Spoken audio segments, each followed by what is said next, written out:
Ne quittez pas l'écoute. Dans quelques instants, vous... Caramel mou. Voilà, et on va continuer avec la musique, mais là on va quand même changer un peu d'univers avec quelques représentants de la triplette de Roseville. La triplette de Roseville, référence au petit dessin animé qui racontait les aventures de trois huluberlus dans le quartier de Belleville à Paris. Là on va avoir les aventures de trois musiciens toulousains arpentant les territoires de ce que les gazettes appellent la chanson toulousaine. Donc Magid Cherfi est ici présent sur ma droite, Art Mengo sur ma gauche. Yvan Cujus avait une partie de pétanque à ne pas rater sur la place Héraclès, donc il est resté là-bas, j'espère pour lui. C'est le cas de dire, il a les boules. Oh oui, formidable. Voilà, donc Yvan Cujus est resté avec ses boules. Si tu nous écoutes, Yvan, bonjour à toi. Et on va parler donc de ce concert qui est un petit événement présenté par le Festival des Tours de Chant. Donc trois tenants de la scène chanson et de la scène musicale toulousaine qui s'attaquent à un répertoire dit chanson toulousaine. Une fois quand même qu'on aura dit que c'est de Carlos Gardel à Juliette, ça montre quand même l'étendue du territoire défriché. Dans les années 30-40, il y a un mouvement qu'on appelait la chanson marseillaise, avec des chansons comme Pour faire une belle bouillabaisse, Les Trois de la Canebière, des choses comme ça. On voit très bien l'identification de ce qu'on appelait la chanson marseillaise, avec un esprit très cabaret. C'est quoi qui définit la chanson toulousaine? Est-ce que d'abord il y a une définition à donner à la chanson toulousaine? Écoute, comme c'est une question pénible, je donne la parole à Michel, Art Mengo. Quand vous dites pénible, qui demande beaucoup de réflexion, c'est ça? Voilà, ça demande une gamberge, donc je vais gamberger. C'est pas une insulte au journaliste que je suis. Pas du tout. Bon, d'accord, pas du tout. Ça me va. C'est pour au contraire être à la hauteur de ta question. Art Mengo. Moi, je sais pas, j'ai envie de dire que Toulouse est un brassage de plusieurs communautés, plusieurs. La preuve, Magid, il est issu de l'immigration algérienne, moi de l'immigration espagnole. Et Yvan Cujus de l'immigration gersoise. L'immigration montalbanaise, je dirais. Et du coup, je crois que ça donne pas. On n'est pas. Je pense pas que ce soit une ville qui soit étiquetée rock comme peut-être peut l'être Rennes. Je crois qu'il y a plus de singularité. On est tous dans des registres totalement particuliers. Je pense à Juliette, je pense à Sicre ou aux Zebda ou moi-même. Et j'ai l'impression que c'est une réunion de singularité à Toulouse. J'ai pas l'impression qu'il y ait un son toulousain. Il y a eu le son évidemment que tout le monde sait en 80, mais quand on regarde un petit peu, finalement quand on fait un peu le point, on se rend compte qu'il y a eu plusieurs influences. Et c'est vrai qu'après on parle de chansons toulousaines, on exagère un peu puisqu'effectivement, comme tu l'as dit, quoi, on reprend du Nino Ferrer, on reprend du Pierre Perret, on reprend les Fabulous. Bon, les Fabulous pour le coup sont de Toulouse, mais disons que c'est la chanson entre guillemets sudiste, on va dire. Avec quand même quelque chose qui reste assez prégnant dans la musique fabriquée de ce côté-ci de la Garonne, c'est peut-être l'accent pour les chanteurs. Il y a beaucoup de chanteurs qui viennent de Toulouse et qui ont gardé l'accent sur les enregistrements, contrairement à des chanteurs venant d'autres régions où on sent que souvent l'accent a été gommé. Oui. D'ailleurs, quand tu parlais de l'identité toulousaine, en fait, c'est peut-être pas sûr qu'il y ait quelque chose au niveau sonore, en tout cas instrumental, qui nous identifie, mais peut-être, alors contrairement à Marseille, parce que Marseille est un port, donc ça a fondé une identité peut-être plus forte. Nous, on est un peu enterré, on est à l'intérieur des terres. Mais ça pourrait être un projet, parce que moi je vois qui suis dans un combat philosophique et politique pour une société moderne, donc métisse. Est-ce que on pourrait pas être à l'avant-garde en justement en ayant une réflexion sur toutes ces migrations? Quelle espèce de mixité sonore elles peuvent provoquer. Alors s'il y a un travail qui se fait, ça peut s'identifier notamment avec l'accent, mais c'est vrai que l'accent, comme on le disait ce matin, c'est un truc qui est en train de crever quand même. On l'entend de moins en moins en ville, etc. Mais je vois, nous, Zebda, on a par exemple été dans les premiers temps, dès qu'on est entré major maison disque, il y a eu cette espèce de réflexe de désaccentuer nos intonations. Et je me souviens que Francis Cabrel, ça lui était arrivé aussi. Alors on chante, puis arrivé avec des partenaires parisiens, ah ouais, ça fait un peu plouc, essaie d'arrondir ton haut. Il l'a fait. Nous, on l'a fait un petit peu, mais on a fait une espèce de compromis. Et alors, les Fabulous, pas du tout. Et déplouquiser notre identité, c'est peut-être des premiers pas à faire. Et alors, je sais pas s'il faut le conserver, mais apprendre à dire ouais, c'est mon identité, et par un élan de fierté, le rendre digne de ce nom, quoi. Nougaro était un des précurseurs d'ailleurs, puisque bizarrement, c'est pas quelqu'un qui a vécu énormément à Toulouse, il faut le savoir quand même. Et puis à un moment il n'a donné, jamais perdu son accent. Il n'aimait pas la ville. Ouais, non, c'est un autre problème. Il pense que les Toulousains ne l'aimaient pas, donc il a fui cette ville. Mais c'est vrai qu'il a par contre effectivement toujours gardé son accent. Il l'a même peut-être accentué sur certaines interviews. Enfin, on n'a jamais un accent pareil. Oui, il n'y a personne qui parle comme Nougaro. Il l'annonce avec un accent, donc ça donne l'accent et l'annonnement, quoi. C'est un truc.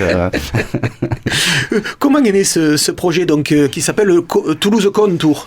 Alors c'est Yvan qui doit répondre normalement. Oui, je sais bien, on est bien emmerdé sur cette question. Par contre, je viens d'avoir une communication téléphonique. Il en est à 11-12. La partie est bientôt terminée. Donc il ne devrait pas tarder. Je crois que c'est Yvan qui a initié le projet par l'intermédiaire d'un garçon qui fait la programmation du côté de Royan, qui lui a demandé s'il y avait un plateau toulousain qu'il verrait. Donc voilà, il a pensé à nous deux, Magid et moi. Et il nous en a parlé, puis ça nous paraissait, autant Magid et moi, improbable. Et c'est certainement parce que c'était improbable qu'on s'y est mis.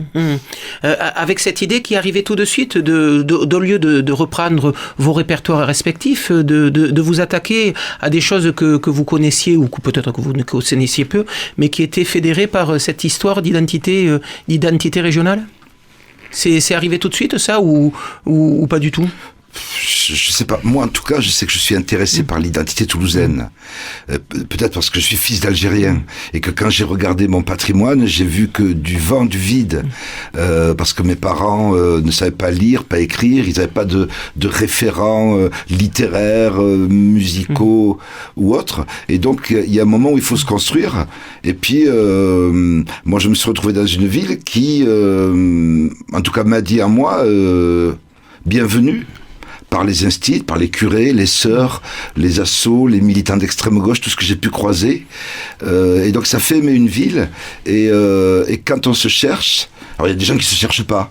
Moi je fais partie de ceux qui se disent mais qu'est-ce que je suis au plus près de qu'est-ce que je serais au plus juste? Et donc, on regarde autour de soi, on pense Toulouse et on a envie d'identifier quelque chose. Alors moi, il m'a parlé ce projet, quoi. Donc vous représentez quand même une certaine histoire de la scène toulousaine. Donc Zebda, c'est depuis le début des années 90 quand même un des groupes phares de Toulouse. Art Mengo, de son côté, a été aussi un des grands acteurs, alors pas forcément de la scène musicale toulousaine, mais des représentants de Toulouse à la capitale. C'est vrai que depuis le milieu des années 90, vous êtes très souvent sur le devant de la scène avec les albums que vous pouvez produire.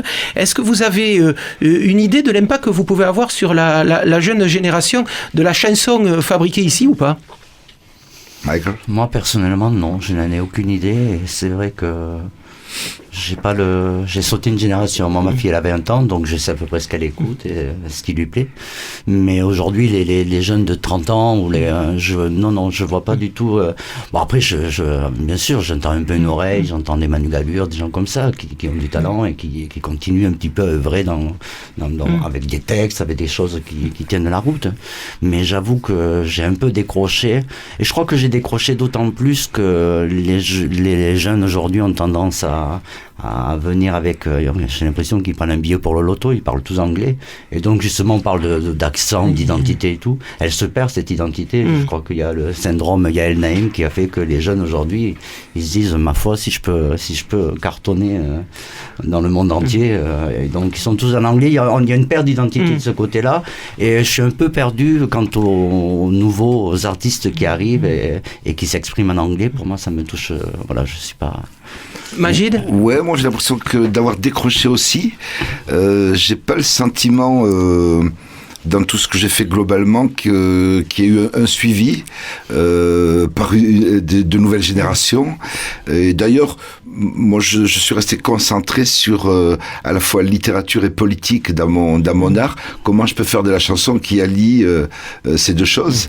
Et écoutez, on va en parler dans 2 minutes. Je veux simplement vous faire écouter ça. Et si vous savez pas quel impact vous pouvez avoir sur les musiciens toulousains, vous allez en avoir un exemple tout de suite. On écoute le premier extrait dans Les fils de ta mère.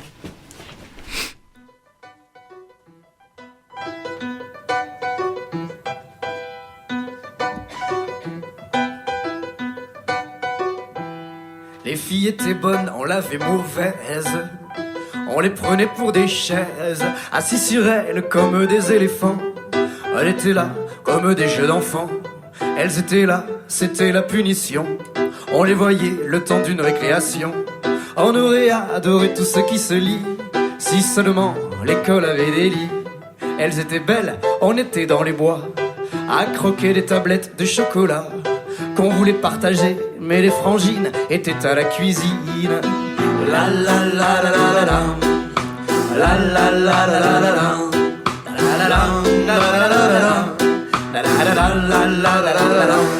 on confondait le coup et la paresse, mais putain la brume était si épaisse que le jour et la nuit c'était pareil.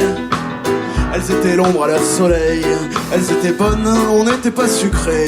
Elles étaient fraîches, on était dans le pré, quand on n'était pas entre 4 murs, ou à jeter des chats contre les murs. Et pour un geste, pour un tout petit oui, elles auraient fait un tour de voiture gratuit. Mais non, elles auraient tout fait pour leur plaire, ouvert un dictionnaire. Mais fallait bien qu'elles se défendent, qu'elles rient, qu'elles nous foutent les glandes. Oui, fallait pas qu'elles nous défendent, les grandes. La la la la la la. La la la la la la la. La la la la la la la.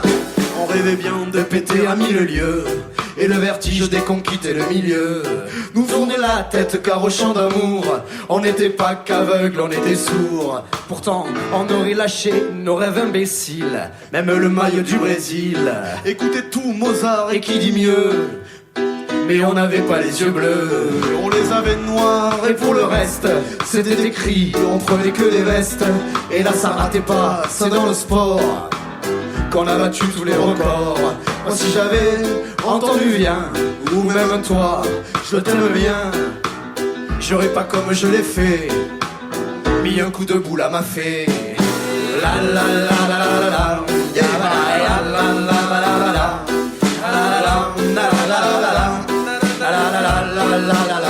Maintenant, autour donc du répertoire de Majid Cherfi, c'est une nouvelle chanson, ça, Les Grandes, chantée par un collectif de chanteurs toulousains qui s'appelle Les Fils de ta mère, parce que leur base privilégiée c'est le café chez ta mère, qui programme énormément de chansons. Donc là il y a Chouf qui chante, il y a Florent Gourgeot, le chanteur des Pauvres Martins, qui chante également.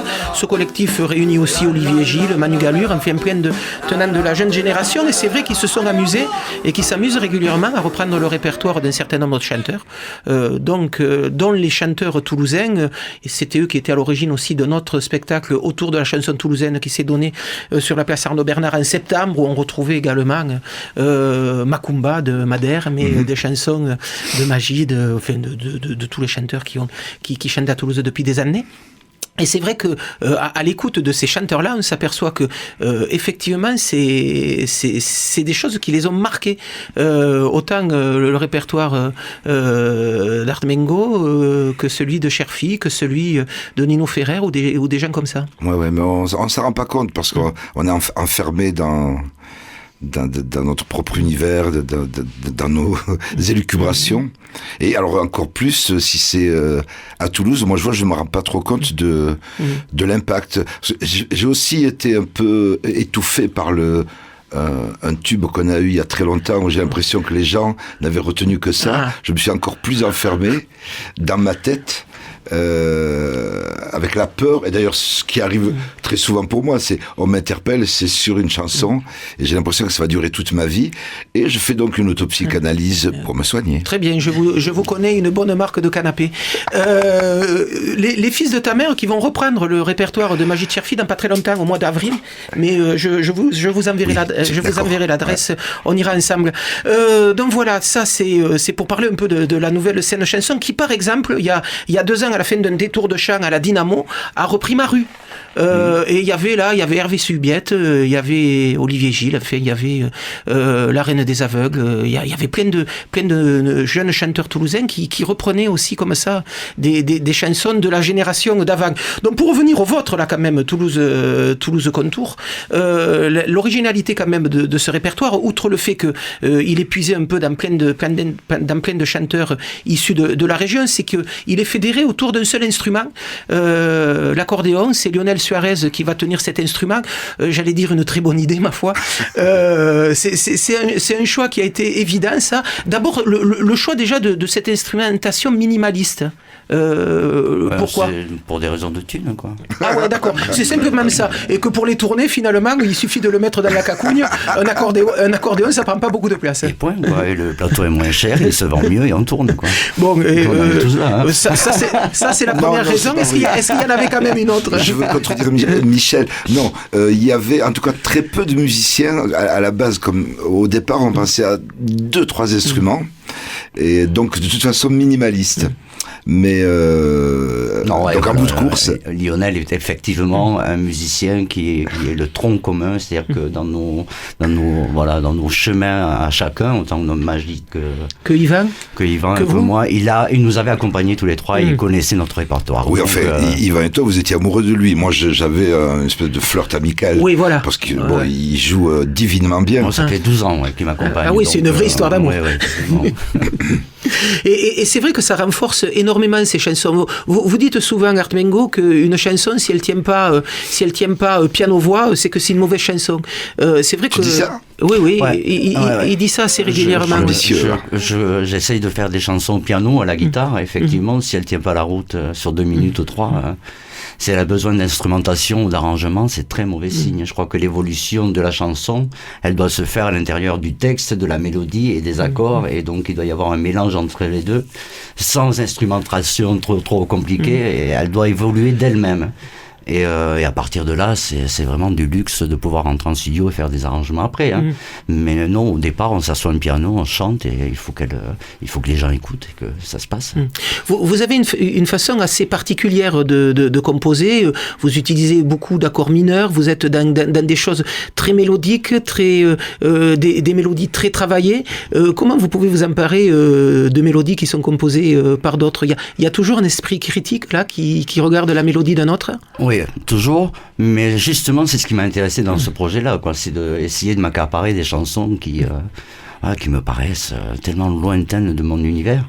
Et puis on se rend compte finalement que c'est ça le vrai plaisir, quoi. C'est essayer de je crois qu'on a chacun suffisamment de personnalité, les trois, Yvan, Magie et moi, pour être aujourd'hui à notre âge, on va dire, décomplexé et pouvoir récupérer les chansons et les chanter un petit peu comme si elles étaient à nous. Donc ça, c'est quelque chose qu'on fait aujourd'hui volontiers, et c'est assez amusant d'être libre de toute interprétation. Et puis voilà, moi quand j'entends Magie qui fait Mimi la douce, j'ai l'impression que Mimi la douce, elle a été faite pour lui, quoi. Et ça, c'est vraiment je trouve que ça se fait avec le temps. C'est-à-dire qu'à un moment, on doute un peu moins, on envoie la chanson comme on l'aime, et les gens la prennent ou pas, quoi. Oui, ce qui est génial, c'est que quand on approche un titre, alors Michel, lui, donc il a. Donc quand vous dites Michel, on parle d'Artmengo. Non, mais c'est Michel. Les gens le savent. Je m'appelle Michel Armengo. Ouais, j'ai pas beaucoup. Oui, mais bon, j'ai pas vraiment parler au grand public. donc lui, toute son œuvre, il l'a composée dans son coin, piano-voix, etc. Et donc, il y a ce raffinement qu'on lui connaît. Imagine, moi, pendant 30 ans, j'étais entouré de 6 mecs. Qui faisaient du bruit. Voilà, c'est ça. C'est-à-dire que nous, quand on composait, c'était poum, poum, pac, poum, poum, pac. Et donc, les voix, ça nous arrangeait de pas nous entendre, de peur de nous entendre. On sentait bien que c'était pas Caruso, si tu veux, qui émergeait de nos gorges. Et donc, c'était, mais jouer plus fort. Et belle lucidité, quand même. Absolument, oui. Et donc, ça amène, si tu veux, cette espèce je dirais presque de complémentarité, enfin, de curiosité même. Comment tu abordes toute cette chanson, puis moi comment je l'interprète, comment je l'aborde. Et donc ces trois univers, et Yvan à sa façon, et ces trois univers rendent quelque chose de très affectif en fait. Le choix de l'accordéon, c'était aussi une façon pour vous de trouver l'angle qui vous permettait de vous décaler de la chanson originale? Je crois que l'accordéon, même techniquement, c'est un instrument très complet, comme le piano. C'est-à-dire que tout d'un coup, quand Lionel joue, ou d'autres accordéonistes, en l'occurrence Lionel, on entend tout. On n'a aucun manque. Il y a les basses, il y a les graves. Ça lui permet d'être sur un caron, donc qui est un instrument de flamenquiste. Et donc, du coup, on a donc le rythme, on a la basse, on a les accords, et il fait même la mélodie. Donc, on a un orchestre dans un seul instrument. C'est ce qui fait que cet instrument a marché depuis des années, hein, et qu'il est l'instrument traditionnel de tous les pays. Ne pensez pas que c'est l'instrument traditionnel que de la France, au Brésil, au Portugal, ou peu importe où. Ouais, du musette, il y en a partout. Du musette, il y en a partout, et l'accordéon, il y en a partout, surtout. Et effectivement, et aussi, encore une fois, je le répète, ça permet de rendre la formule légère, hein. C'est pas une plaisanterie. Hein. Comment éviter le karaoké dans un tel spectacle? Il n'y a pas une recette pour l'éviter. Où tu portes toi, si tu veux, une identité, où tu es vraiment toi, mais ça se calcule pas. Et dans ce cas, de façon naturelle, tu t'appropries quoi que ce soit, ou tu es pas tout à fait toi parce que tu as peur de ce que peut être toi, et dans ce cas tu commences à dériver et on sent le plagiat un petit peu. Je crois que oui, effectivement, et puis on se permet de décaler quand même les chansons. Ouais. Et donc c'est ce qui permet de... Alors tout de suite on n'a pas eu peur.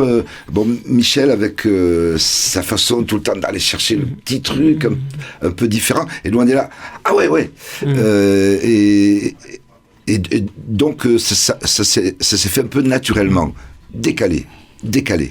Donc c'est une première à Toulouse, ce spectacle, mais c'est pas une première, puisque ce spectacle, on le disait, vous l'avez joué du côté de Royan pour une création, puisque c'était une commande d'une salle de Charente-Maritime, ce spectacle-là, et puis vous l'avez joué dans 3-4 endroits en plus. Quel a été le retour du public sur ce spectacle?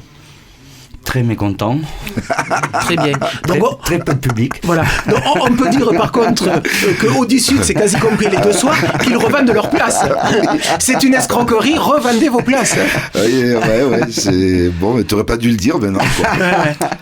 Ils ont le temps de se faire rembourser d'ici. Et ils peuvent, ils peuvent. Ou on va ramasser les places, on les revendra. Non, je crois qu'on est assez surpris du fait que il y a la fibre nostalgique marche énormément. C'est assez étonnant ce truc-là. Et puis on voit aussi que les chansons n'appartiennent pas aux chanteurs, qui la chantent. C'est vraiment des notes qu'on utilise, ces médicaments sonores qu'on envoie dans le public, qu'ils récupèrent. Ce qui nous protège, c'est que les gens vont au-delà de nous. Bon, 3 chanteurs toulousains. Pas les moindres quand même, hein. C'est pas des petits nouveaux là qu'on connaît pas. Pas des petits nouveaux, mais en tout cas, ce qui est sympa, c'est que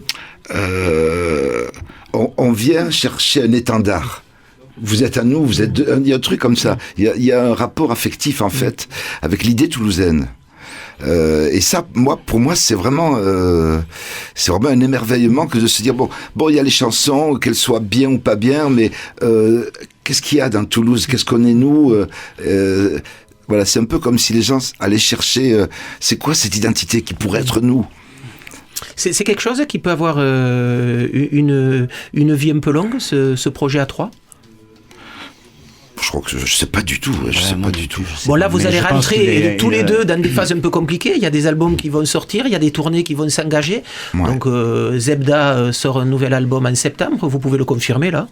Oui, un album sort en septembre. Voilà, donc Majid Cherfi vient de confirmer le prochain album de Zebda pour septembre. Art Mengo, il y a une tournée et un album qui s'annonce aussi pour bientôt. Un album d'abord, une tournée après. Mais pour reprendre ta question, c'est que je crois que le trio va repartir en janvier 2015. Mais l'idée, moi, ce qui m'intéresse, c'est l'aspect identité, quoi. Et donc que ce soit dans un travail solo ou en groupe ou avec des partenaires, moi j'aime bien cette idée de Toulouse, le Sud-Ouest, qu'est-ce qu'on peut, quelle est cette fraternité et quel son, quel art, quelle couleur, quel relief peut donner. Je m'honore moi d'être avec des mecs que j'aurais jamais croisés dans ma vie ni fréquentés. Yvan et Michel, ils sont dans d'autres univers et alors comme il y a cette volonté, moi je le sens beaucoup chez eux. Ouais, mais t'es qui, Majid? Bon, d'accord, il y a ce groupe, il y a ce tube, il y a tout ça, mais toi t'es qui? Elle me dit voilà. Ah merde, mais et toi, Michel? Et c'est pas, évidemment, on n'est pas du tout ce qu'on pensait, se comparer. Ouais. Ça, ça c'est génial. De votre côté, Armengo, c'est une vie de groupe là que vous avez découvert. C'est nouveau. Et il partage. Là, la chanson, il la partage en 3. Je suis obligé de partager les voyages, mais bon, je partage les fous rires. On partage beaucoup de sujets de conversation, on échange beaucoup. Et ça, pour moi, c'est nouveau. Je me retrouve souvent seul. Enfin, seul, non, j'ai des musiciens, mais c'est vrai que je voyage pas forcément avec eux. Et dans la création, vous êtes aussi seul. Oui, par contre, dans la création, je suis souvent seul. Alors que là, c'est vraiment un travail à 3. Il y a 4 avec là, il y a Lionel. un début de mécanique qui a été, puisqu'on a fait une chanson tous les 3, donc je trouvais ça plutôt amusant de composer, de pouvoir faire une chanson à 3, tous les 3 venant de choses tellement différentes, se retrouver quand même sur une chanson. Pour moi, c'était jubilatoire. Ouais. J'ai une idée comme ça de lui faire composer un titre avec tous les Zebda dans les mois à venir. Pour le mettre à l'apprentissage de la faucille et du marteau. Je souffre. De Dieu. Bon, mais voilà, donc Toulouse Contour, le spectacle de Art Mengo, Majid Cherfi, Yvan Cugius. On pourra le voir, l'écouter à Audi Sud le lundi 3 et le mardi 4, donc c'est lundi et mardi prochain. Essayez quand même de vous renseigner en téléphonant à Audi Sud avant d'aller à la salle de spectacle. Il ne doit pas rester énormément de place. Ce fut quand même un plaisir de vous entendre à ce micro, et puis vous nous avez amené quand même un petit cadeau, donc une chanson de Juliette, donc vous reprenez dans ce spectacle la chanson Kong, et c'est Art Mengo qui s'y colle. Ah bon? Non, c'est qui s'y sur colle? le premier couplet, oui. Voilà, et c'est ça. C'est ça. Non, premier ou... non, oui. Non, sur le 3, oui, pardon. On va essayer de les reconnaître. On répétera la balance. Toulouse Contour, c'est lundi, mardi prochain à Audi Sud, et tout de suite, une reprise d'une chanson de Juliette, donc la chanson Kong. Merci, messieurs, d'être venus. Merci à vous.